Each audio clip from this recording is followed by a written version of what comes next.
Welcome to Borderline, a perspective on global stories that are shaping our world.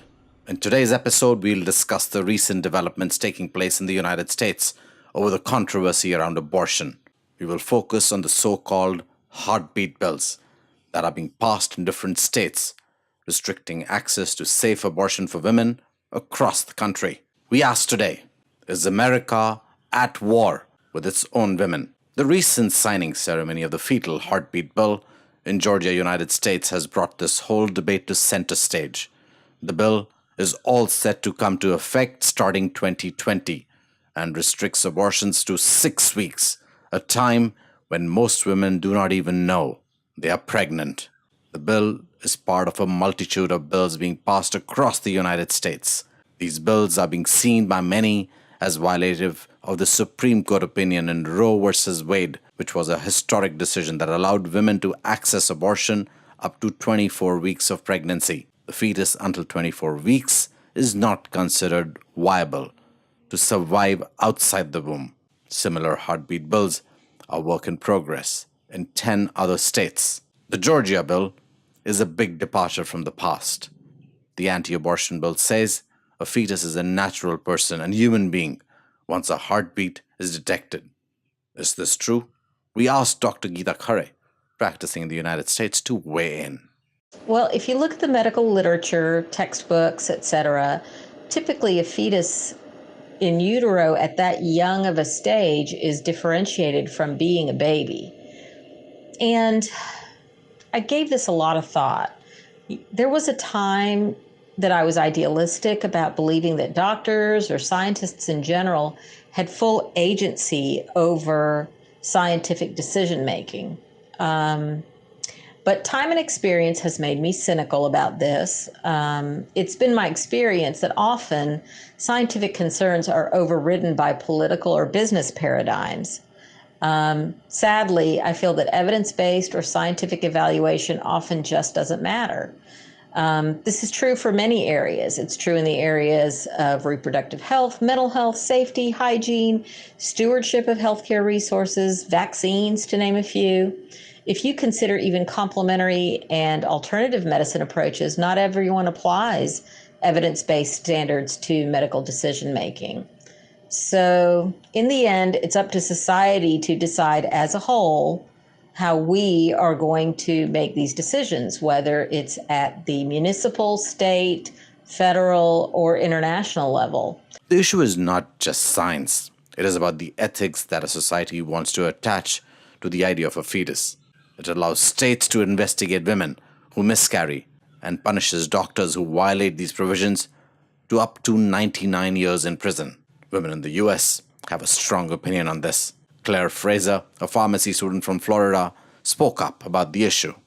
Abortion is a legitimate medical procedure that should be available to any woman for any reason a woman and her medical provider deem fit.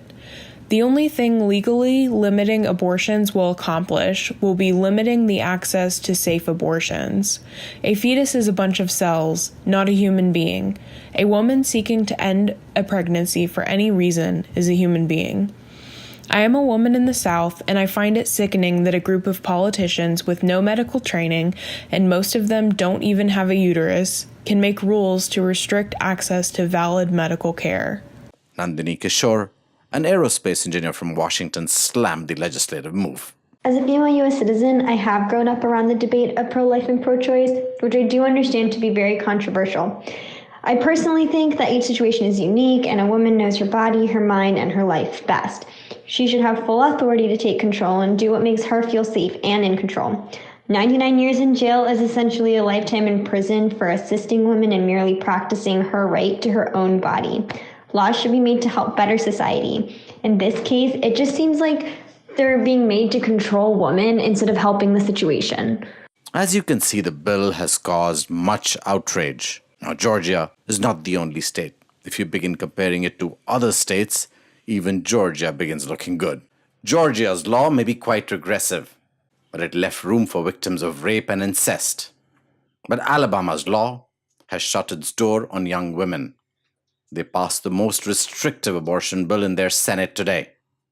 The motion to exempt rape and incest victims, reintroduced by Democrats, failed on an 11-21 vote. Ectopic pregnancies have not been fully exempted either.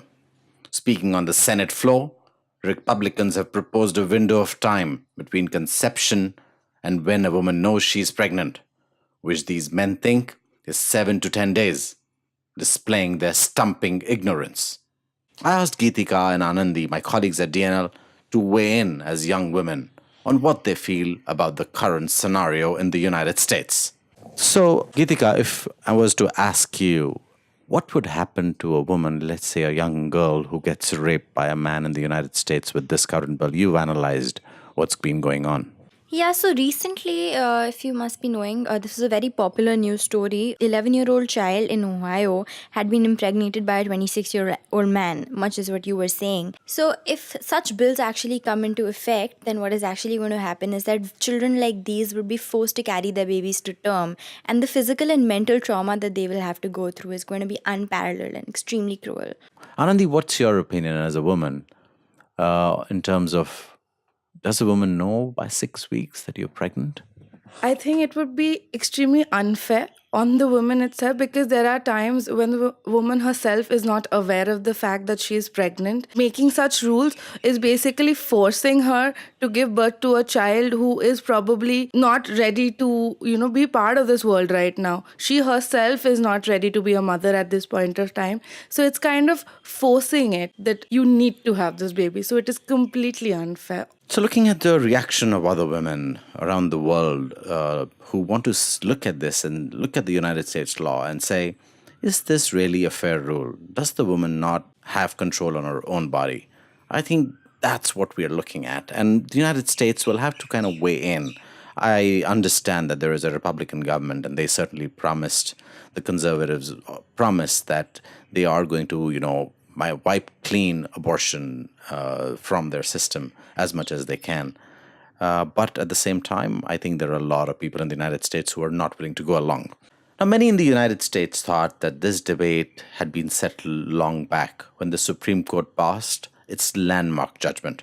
This is Roe versus Wade, where the woman could make the call till 24 weeks of what to do with the fetus.